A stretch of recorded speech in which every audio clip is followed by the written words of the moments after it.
के लगभग 12 बजे होंगे कि किसी ने उर्मिला के घर का दरवाज़ा खटखटाया। दरवाजे के खटखटाने की आवाज़ सुनकर उर्मिला की नींद खुलती है। आखिर इतनी रात को कौन आया होगा? उर्मिला जाकर दरवाज़ा खोलती है तो सामने लगभग 26 साल की बेहद सुंदर लड़की को खड़ा देख हैरान रह जाती है। कौन हो बेटा? और इतनी रात को इतने भयंकर तूफान में कहाँ भटक रही हो? चाची, आपने मुझे पहचाना नहीं? मैं आपकी दूर की रिश्तेदार शालिनी। अरे हाँ, बचपन में तुझे देखा था। इतनी जवान हो गई है, कैसे पहचान में आती? लेकिन तू यहाँ क्या कर रही है, और वो भी ऐसी अंधेरी तूफान भरी रात में? उर्मिला की बात सुनते ही शालिनी की आंखों से आंसू बहने लगे। वो फूट फूट कर रोने लगी। ये देखकर उर्मिला को कुछ समझ में नहीं आया और उसने शालिनी का हाथ पकड़कर घर के अंदर आने के लिए कहा। जैसे ही शालिनी घर के अंदर रोशनी में आई, उर्मिला की नज़र उसके पेट की तरफ गई, जिसे देखकर ये साफ पता चल रहा था कि वो प्रेग्नेंट है। अरे, तू तो पेट से है। ऐसी हालत में, इतने भयंकर तूफान में, आधी रात को बाहर भटक रही है। आखिर बात क्या है बेटा? मुझे सब कुछ साफ साफ बता। क्या बताऊं चाची, ये सब जिसकी वजह से हुआ है उसके बारे में बताने में भी मुझे शर्म आती है। मैंने घर वालों की मर्जी के खिलाफ जाकर एक लड़के से शादी कर ली थी, पर वो शादी के 1 महीने बाद ही मुझे छोड़कर चला गया। छोड़कर चला गया का क्या मतलब? क्या उसके साथ कोई हादसा हो गया? नहीं, उसे कोई दूसरी लड़की पसंद आ गई और मेरी प्रेगनेंसी की खबर सुनते ही उसने मुझे बेसहारा छोड़ दिया। उसके बाद मैं अपने घर गई, लेकिन माँ पापा ने मुझे घर में कदम तक नहीं रखने दिया। तभी मुझे आपकी याद आई। कोई बात नहीं, कोई बात नहीं। तुमने यहाँ आकर अच्छा ही किया। एक काम करो, तुम आराम करो। वैसे भी ऐसी हालत में इतना घूमना फिरना और इस तरह आधी रात को बाहर भटकना ठीक नहीं होता। प्रेग्नेंट औरत को आधी रात को घर से बाहर नहीं निकलना चाहिए। बुरी आत्माएं उस पर अपना असर दिखा सकती है। और इतना कहकर उर्मिला ने शालिनी को एक दूसरे कमरे में जाकर आराम करने के लिए कहा। लेकिन जैसे ही शालिनी अपने कमरे में जाने लगी, अचानक से उर्मिला ने उसे रोक लिया। एक बात बताओ बेटा, तुम्हारा कौन सा महीना चल रहा है? पेट देखकर तो लगता है कि लगभग 6 महीने पूरे हो गए होंगे। उर्मिला की बात सुनकर शालिनी के होठों पर मुस्कुराहट आ गई। चाची जी, अभी सिर्फ 1 ही महीना हुआ है। शालिनी की बात सुन उर्मिला दंग रह गई। उसे समझ में नहीं आ रहा था कि प्रेगनेंसी के पहले ही महीने में शालिनी की हालत ऐसी क्यों थी। लेकिन फिर उसने बात को नज़रअंदाज कर शालिनी को आराम करने के लिए कहा और खुद भी कमरे में जाकर सो गई। अभी कुछ ही घंटे बीते थे कि अचानक से एक बच्चे के बड़े ही अजीबोगरीब बेढंगे तरीके से रोने की आवाज़ें उर्मिला के घर में गूंजने लगी। उन आवाज़ों को सुनकर उर्मिला की नींद फिर से खुलती है। ये अचानक बच्चे के रोने की आवाज़ कहाँ से आने लगी? उसने उठकर चारों तरफ देखा, पर वहाँ उसे कोई नजर नहीं आया।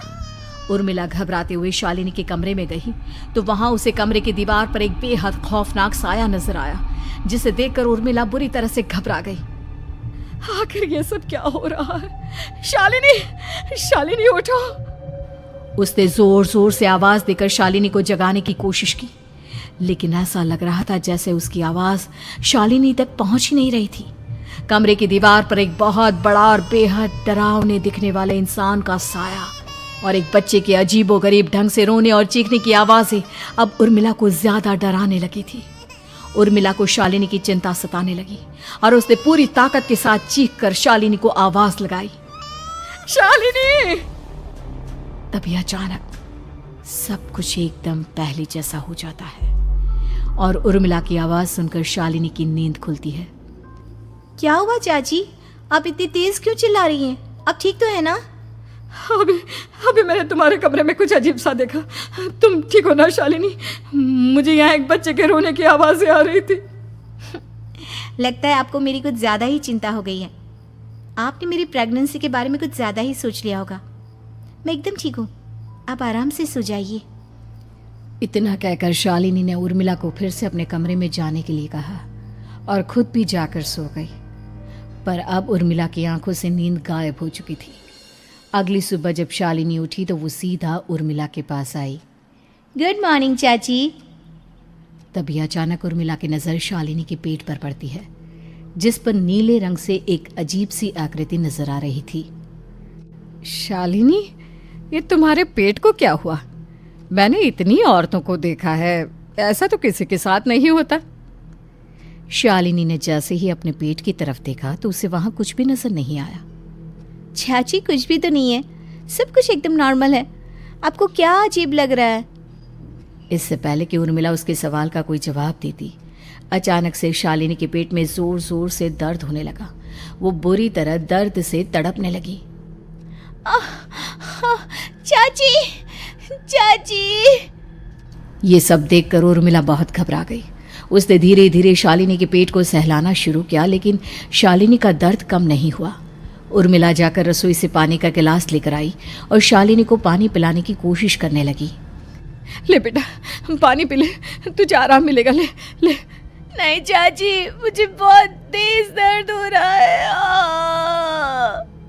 अरे थोड़ा पी ले बेटा। जैसे ही उर्मिला ने शालिनी को पानी पिलाया, उसने देखा कि गिलास में बचा पानी का रंग नीला पड़ गया और शालिनी की आंखें अजीब हो गई। उसके पेट पर बच्चे का एक डरावना चेहरा नजर आने लगा। ये सब देखकर उर्मिला की डर से हालत खराब होने लगी, पर तभी शालिनी का दर्द ठीक हो गया। बेटी, अभी तुम्हारा दर्द ठीक है तो ऐसा करो, तुम थोड़ी देर आराम कर लो। शालिनी को आराम करने के लिए कहकर उर्मिला तेज कदमों से चलकर घर से बाहर निकल जाती है और पास ही रहने वाली एक औरत कालिंदी के पास पहुंचती है। अरे उर्मिला बहन, बड़े दिनों बाद दिखाई दी, क्या हुआ? बहुत घबराई हुई सी लग रही हो, सब ठीक तो है ना? क्या बताओ कालिंदी बहन, मेरी एक दूर की रिश्तेदार आई हुई है। वो पेट से है और उसके साथ ना अजीब अजीब चीजें हो रही है। अब उर्मिला सारी बात कालिंदी को बताती है, जिसे सुनने के बाद काले जादू और तंत्र विद्या की माहिर कालिंदी एक ताबीज बनाकर उसे देती है। बहन, मुझे शालिनी पर किसी बुरी आत्मा का साया लगता है। ये ताबीज ले जाओ, आज रात को 12 बजे उसे पहना देना, फिर सब ठीक हो जाएगा। उर्मिला ताबीज लेकर घर वापस आती है और अब आधी रात के होने का इंतजार करने लगती है। जैसे ही आधी रात होती है, वो नींद में सोई शालिनी को ताबीज पहना शांति से अपने कमरे में आकर अपने पलंग पर लेट जाती है। अब सब ठीक हो जाएगा। ये सोचकर उर्मिला शांति की एक सांस ही लेती है कि तभी अचानक उसकी आंखों के सामने कुछ ऐसा आता है जिसे देखकर उर्मिला डर से चीखने लगती है। तुम कौन हो? कौन हो तुम? जाओ यहाँ से, जाओ जाओ यहाँ से। तभी उर्मिला की एक जोरदार दर्द भरी डरावनी चीख वहां पर गूंज गई। उर्मिला की आंखों के सामने एक बच्चा खड़ा हुआ था, जिसका पूरा शरीर किसी बूढ़े की तरह नजर आता था, लेकिन मुंह किसी नवजात बच्चे की तरह था। उसकी आंखें गुस्से से लाल थी और वो घूर घूर कर उर्मिला की तरफ देखा जा रहा था। कौन हो तुम? कौन हो? उर्मिला के चीखते ही वो बच्चा जोर जोर से रोने लगा। घबराकर उर्मिला ने अपने हाथों को अपने कानों पर रख लिया। उसकी समझ में नहीं आ रहा है कि आखिर ये सब उसके साथ क्या हो रहा है। कौन हो तुम? कौन हो? क्या चाहते हो मुझसे? जाओ जाओ यहाँ से, आखिर तुम हो कौन? तभी अचानक से उर्मिला के पूरे घर में लाल रंग की रोशनी फैल गई। वो बच्चा धीरे धीरे कदमों से चलता हुआ उर्मिला की तरफ बढ़ने लगा। किसी नवजात पैदा हुए बच्चे के जैसे उसके रोने की आवाज अब उर्मिला के कानों में गूंज रही थी। लेकिन कुछ ही सेकंड में वो चुप हो गया और उसने बेहद खतरनाक आवाज में उर्मिला के सवाल का जवाब दिया। मैं वो हूँ जो अब तक पैदा नहीं हुआ, लेकिन जब मैं पैदा हो जाऊंगा तो वो होगा जो अब तक कभी नहीं हुआ। ये क्या कहना चाहते हो तुम? ऐसा क्या हुआ जो अब तक नहीं हुआ? तबाही होगी, तबाही। सब कुछ खत्म हो जाएगा और ये जो लड़की मुझे जन्म देने वाली है, मैं उसका खून पी जाऊंगा, सारा खून। उस बच्चे की बात सुनते ही उर्मिला बुरी तरह घबरा गई। उसका एक बुजुर्ग आदमी जैसा शरीर, एक नवजात बच्चे जैसा चेहरा ये दोनों ही बातें उर्मिला की समझ से बाहर थी। तभी वो बच्चा अचानक गायब हो गया। घर का माहौल फिर से पहले जैसा हो गया। लाल रंग की रोशनी भी अब गायब हो चुकी थी। उर्मिला दौड़कर शालिनी के कमरे में पहुंची, जहां वो गहरी नींद में सोई हुई थी, पर उसके गले का ताबीज गायब हो चुका था। उठो उठो शालिनी, उठो बेटा, मुझे तुमसे ज़रूरी बात करनी है। अरे चाची, क्या हुआ? इतनी रात को आप परेशान क्यों कर रही हैं? सब ठीक है ना? अभी जब तुम सो रही थी ना, तो मैंने तुम्हारे गले में एक ताबीज पहनाया था। कहाँ गया बेटा, बताओ मुझे। शालिनी ने चारों तरफ अपनी नजरें घुमाकर देखा, लेकिन वहां पर कोई ताबीज नहीं था। वह हैरानी से उर्मिला के चेहरे की तरफ देखने लगी। उसे समझ में नहीं आ रहा था कि आखिर उर्मिला किस ताबीज के बारे में बात कर रही थी। नहीं चाची, यहाँ कोई ताबीज नहीं है। लगता है आपने कोई बुरा सपना देखा है। मैंने कोई बुरा सपना नहीं देखा। खैर छोड़ो, तुम अब सो जाओ, कल सुबह बात करते हैं। डर और घबराहट की वजह से उर्मिला की आंखों से नींद तो जैसे बिल्कुल गायब हो गई थी। अगली सुबह उर्मिला बिना कोई देर किए गांव के बाहर एक छोटी सी झोपड़ी में रहने वाले बूढ़े पंडित के पास पहुंची। पंडित जी, मेरी मदद कीजिए। अरे आओ आओ उर्मिला, क्या हुआ? सब ठीक तो है ना? क्या बताओ पंडित जी, बहुत बड़ी मुसीबत है। मेरी दूर की एक रिश्तेदार लड़की पेट से है और उसके साथ बहुत डरावनी चीज़ें हो रही है। कल रात को तो एक अजीब सा दिखने वाला बच्चा मेरी आंखों के सामने आकर खड़ा हो गया था। ये तुम क्या कह रही हो? मुझे साफ साफ बताओ कि आखिर तुमने क्या देखा?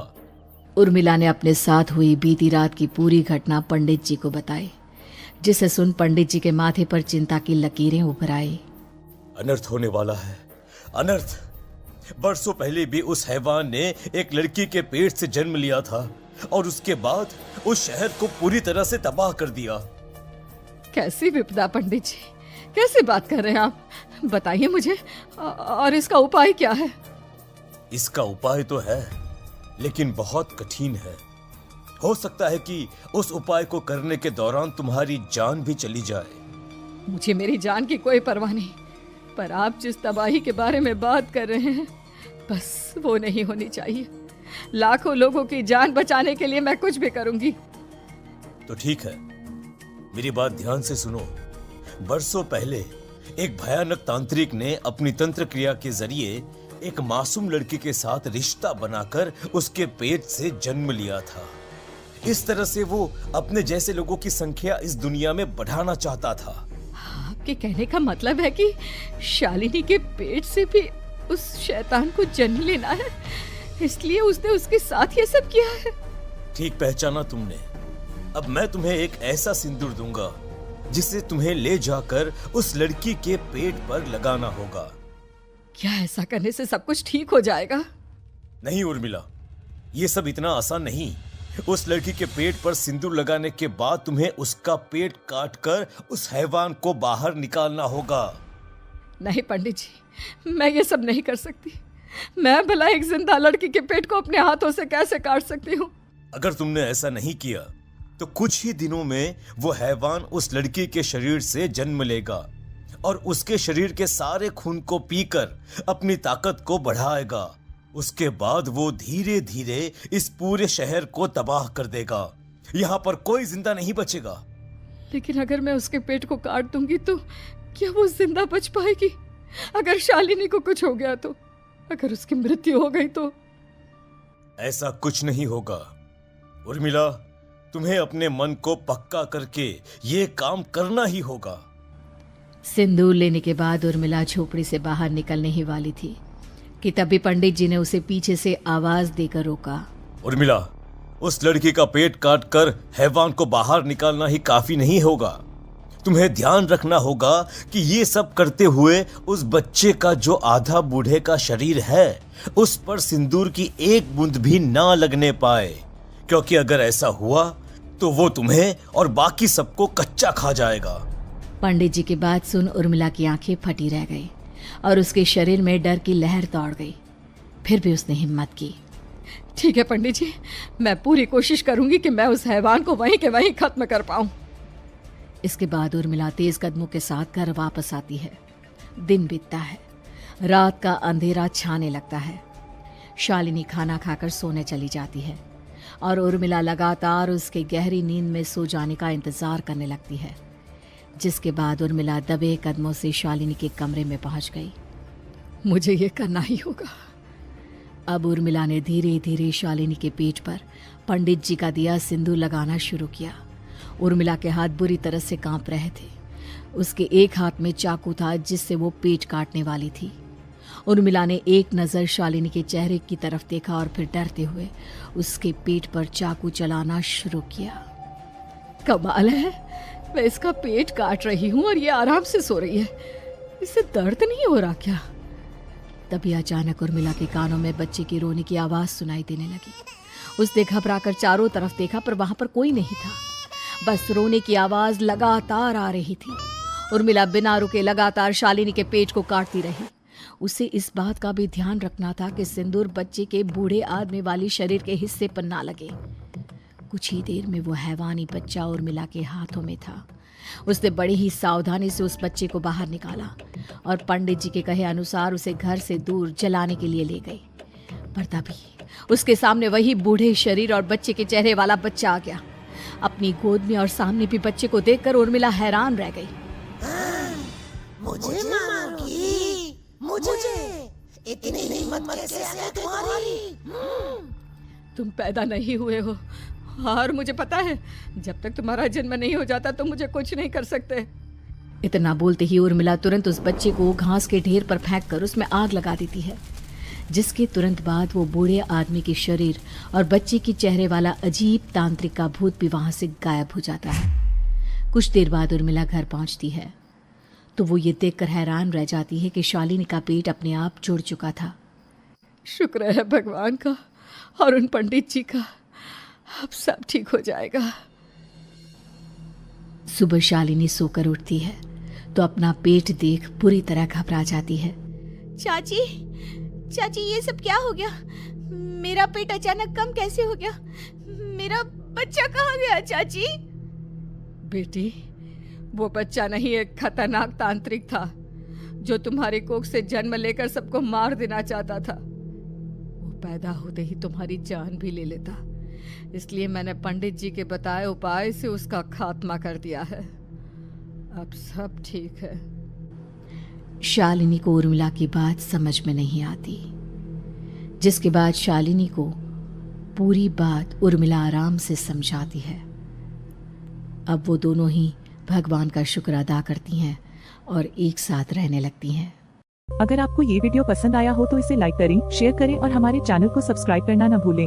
आपका एक सब्सक्राइब हमें और भी बेहतरीन कंटेंट बनाने के लिए प्रेरित करता है। धन्यवाद।